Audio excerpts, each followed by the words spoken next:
नमस्कार दोस्तों, स्वागत है आज की इस लेटेस्ट वीडियो में जिसमें हम आपको जीके के इम्पोर्टेंट क्वेश्चन के बारे में कंप्लीट डिटेल में एक्सप्लेन करेंगे। जो सभी एग्जाम के प्रीवियस ईयर एग्जाम में पूछे जाते हैं, बहुत इंपॉर्टेंट है। उन्हीं क्वेश्चन के बारे में आपको कंप्लीट डिटेल में एक्सप्लेन करते हैं। आप किसी भी एग्जाम की तैयारी कर रहे हैं, एसएससी, रेलवे या अदर एग्जाम जहाँ भी जीके बनता होगा, उनके एग्जाम के पॉइंट ऑफ व्यू से बहुत इंपॉर्टेंस है। स्टार्ट करते हैं आज के पहले क्वेश्चन के साथ। बस आपका फोकस 100% होना चाहिए। आपको फोकस सामने रहेगा तो आप बहुत ईजिली समझ जाएंगे। तो बात करते हैं पहला क्वेश्चन क्या है उसके बारे में। तो पहला क्वेश्चन आपका मेंशन किया है यहाँ पर पूछ रहा है कि 1858 में कौन सा अधिनियम ब्रिटिश क्राउन को ईस्ट इंडिया कंपनी के अधिकार को सौंपता है। तो इसका उत्तर क्या हो जाएगा? तो इसका उत्तर हो जाएगा गवर्नमेंट ऑफ इंडिया एक्ट 1858। इसके तहत जो हुआ था, ये आपको क्लियर होना चाहिए। बहुत इंपॉर्टेंट क्वेश्चन है। इसमें मेंशन किया था कि 1858 में कौन सा अधिनियम ब्रिटिश क्राउन को ईस्ट इंडिया कंपनी को अधिकार सौंपता है। तो गवर्नमेंट ऑफ इंडिया एक्ट 1858 के तहत इसको लागू किया था। एंड उसके आगे सेकंड क्वेश्चन है, यहाँ पर ये भी बहुत ही इंपॉर्टेंट है। इसमें मेंशन किया है कि भारतीय राष्ट्रीय कांग्रेस आईएनसी की स्थापना किस वर्ष हुई थी। तो भारतीय राष्ट्रीय कांग्रेस आईएनसी की स्थापना आपका 1858 यानी कि 1885 में, यानी कि 1885 में इसकी स्थापना हुआ था। आईएनसी की स्थापना जो क्या होता है, भारतीय राष्ट्रीय कांग्रेस की स्थापना 1885 को हुआ था। ये भी आपको क्लियर होना चाहिए। तो इसी तरीके से प्रीवियस ईयर एग्जाम में देखेंगे कि क्वेश्चंस बनते हैं। बहुत इंपॉर्टेंट है। आप किसी भी एग्जाम को उठाएंगे, चाहे वो आपका डिफेंस का हो, अगर डिफेंस में अगर जो आपका एयरफोर्स वाई ग्रुप होता है उसमें भी जीके बनते हैं, तो इसी लेवल के क्वेश्चन बनेंगे। आप किसी भी प्रीवियस ईयर एग्जाम को देखेंगे तो 100% श्योरिटी है आपको एक दो क्वेश्चन यहाँ से बहुत इजीली देखने को मिलेंगे। तो उम्मीद करता हूँ आप दोनों क्वेश्चन बहुत इजीली समझ गए होंगे। बहुत इंपॉर्टेंट है। बढ़ते हैं इसके आगे वाले क्वेश्चन के बारे में, जो कि नेक्स्ट क्वेश्चन और ही इम्पोर्टेंट है। उसके बारे में आपको कंप्लीट डिटेल में डिस्कस करते हैं। उसके बाद अगला आता है कि स्वतंत्रता सेनानी को भारत का लौह पुरुष कहा जाता है। तो जो स्वतंत्रता सेनानी थे जिन्हें भारत का लौह पुरुष कहा जाता है, वो सरदार वल्लभ भाई पटेल को ही ये एक ऐसे स्वतंत्रता सेनानी थे जिन्हें भारत का लौह पुरुष भी कहा जाता है। ये आपको क्लियर होना चाहिए, बहुत इंपॉर्टेंट है। इनका भी योगदान हमारे देश के प्रति था, जिन्हें लौह पुरुष के नाम के तरीके से हम समझ सकते हैं। इनको लौह पुरुष के नाम से भी जाना जाता है और वो एक स्वतंत्रता सेनानी थे। तो वो कौन थे? सरदार वल्लभ भाई पटेल। एंड उसके आगे बात करें, दिल्ली में लाल किला बनवाने वाले प्रसिद्ध सम्राट कौन थे। तो दिल्ली में जो लाल किला का निर्माण कराने वाले सम्राट थे, उनका क्या नाम था?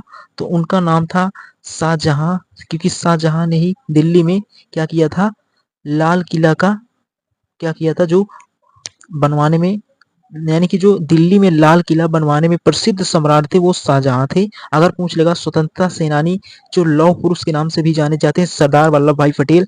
एंड उसके बाद आगे बात करें कि भारत में पहला सुल्तान बनने वाले शासक कौन थे। तो कुतुबुद्दीन ऐबक जो थे वो पहले सुल्तान बनने वाले थे। तो कुतुबुद्दीन जो थे वो पहले सुल्तान बनने वाले थे। कौन? शासक। तो इस तरीके से ये भी क्वेश्चंस बहुत इंपॉर्टेंट है। किसी भी प्रीवियस ईयर एग्जाम को उठाएंगे तो आपको वहां पर इनके प्रूफ जरूर मिलेंगे। आप देखना किसी भी एग्जाम को, तो वहां पर तो इस तरीके से आप ओवरऑल इन क्वेश्चंस को समझ गए होंगे। बहुत इंपॉर्टेंट है। आप किसी भी प्रीवियस ईयर एग्जाम को देखेंगे तो उसमें इस तरीके के क्वेश्चन जरूर मिलेंगे आपको। तो उम्मीद करता हूँ आप ये क्वेश्चन भी बहुत इजीली समझ गए होंगे। बहुत इंपॉर्टेंट था। अगर स्वतंत्रता सेनानी लौह पुरुष के बारे में पूछेगा तो सरदार वल्लभ भाई पटेल हो जाएंगे। अगर दिल्ली में जो प्रसिद्ध किला बनाने वाले सम्राट के बारे में पूछेगा तो शाहजहां हो जाएगा। अगर भारत में पहला सुल्तान बनने वाला शासक कौन था, तो कुतुबुद्दीन ऐबक जो था वो क्या था, भारत में बनने वाला पहला सुल्तान था। तो वो बहुत इंपॉर्टेंट क्वेश्चन है। एंड उसके आगे बात करते हैं। उसके बाद पूछ रहा है कि भारतीय राष्ट्रीय कांग्रेस की पहली अध्यक्ष महिला कौन बनी थी। तो एनी बेसेंट। उसके बाद अगला क्वेश्चन आता है कि भारतीय राष्ट्रीय कांग्रेस की पहली महिला अध्यक्ष बनने वाली कौन है। तो एनी बेसेंट। एनी बेसेंट जो थी वो भारत की पहली राष्ट्रीय कांग्रेस अध्यक्ष बनने वाली महिला थी। जो कांग्रेस की पहली राष्ट्रीय अध्यक्ष महिला बनी वो है एनी बेसेंट। बहुत इंपॉर्टेंट क्वेश्चन था ये भी एग्जाम की पॉइंट ऑफ से। तो ये तरीके हैं, क्वेश्चन इसी लेवल के बनेंगे आपके एग्जाम में। बस फोकस आपका 100% रहेगा तो आप हर क्वेश्चन को लंबे समय तक याद रख सकते हैं। एंड अगले क्वेश्चन के बारे में बात करें तो 1930 यानी कि 1930 में डांडी मार्च का नेतृत्व किसने किया था? तो इसका आंसर हो जाएगा, तो जो डांडी मार्च की नेतृत्व करने वाले थे वो हैं आपके महात्मा गांधी। ये भी आपको क्लियर होना चाहिए, बहुत इंपॉर्टेंट है। तो ये क्वेश्चंस बहुत इंपॉर्टेंट है। तो जो 1930 में डांडी मार्च की शुरुआत किया था वो कौन थे? तो वो हैं आपके महात्मा गांधी जी। तो ये भी क्वेश्चंस बहुत इंपॉर्टेंट है। एंड उसके बाद अगले क्वेश्चन के बारे में बढ़ते हैं जो कि बहुत इंपॉर्टेंट है। इसमें मेंशन किया है कि विश्व युद्ध सेकंड के दौरान पहला परमाणु बम किस शहर पर गिराया गया था? तो जो पहला परमाणु बम था किस पर गिराया गया था? तो हिरोशिमा। हिरोशिमा कहाँ पर है ये भी पूछ सकता है, तो जापान में है। तो ये आपको क्लियर होना चाहिए कि जो विश्व युद्ध सेकंड के दौरान पहला परमाणु बम किस शहर पर गिराया गया था? हिरोशिमा जापान पर गिराया गया था। एंड उसी प्रकार अगले क्वेश्चन के बारे में बात करें तो अगला बहुत इंपॉर्टेंट है, सीधे प्रीवियस ईयर एग्जाम में पूछा गया क्वेश्चन है, हिस्ट्री का है बट बहुत ही इंपॉर्टेंट है। पूछ रहा है भारत के लिए समुद्र मार्ग की खोज किसने किया था? तो यानी कि जो भारत का समुद्री मार्ग खोज करने वाले थे वो थे वास्को डिगामा।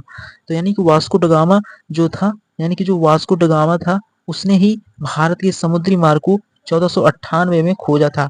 लेकिन इन्हों यानी कि जो ये वास्को डिगामा था ये केवल भारत के समुद्री मार्ग को खोजा था, ना कि भारत की खोज किया था, क्योंकि भारत तो प्राचीन काल में ही इसका खोज हो चुका था। तो इसने केवल उसके यानी कि जो भारत का समुद्री मार्ग था उसको ही खोजा था। ये आपको क्लियर कट होना चाहिए कि ना कि ये भारत की खोज किया था। तो ये केवल जो वास्को डगामा था ये यूरोप यानी कि एक पुर्तगाली था जो भारत के समुद्री मार्ग को खोजता है। तो ये क्लियर रहना चाहिए आपको, नहीं तो एग्जाम में किसी भी तरीके से पूछेगा। तो ताकि आपको किसी भी प्रकार का कोई डाउट ना रहे, बहुत इंपॉर्टेंट है, हिस्ट्री का पोर्शन है, हर एक एग्जाम में पूछ लेता है।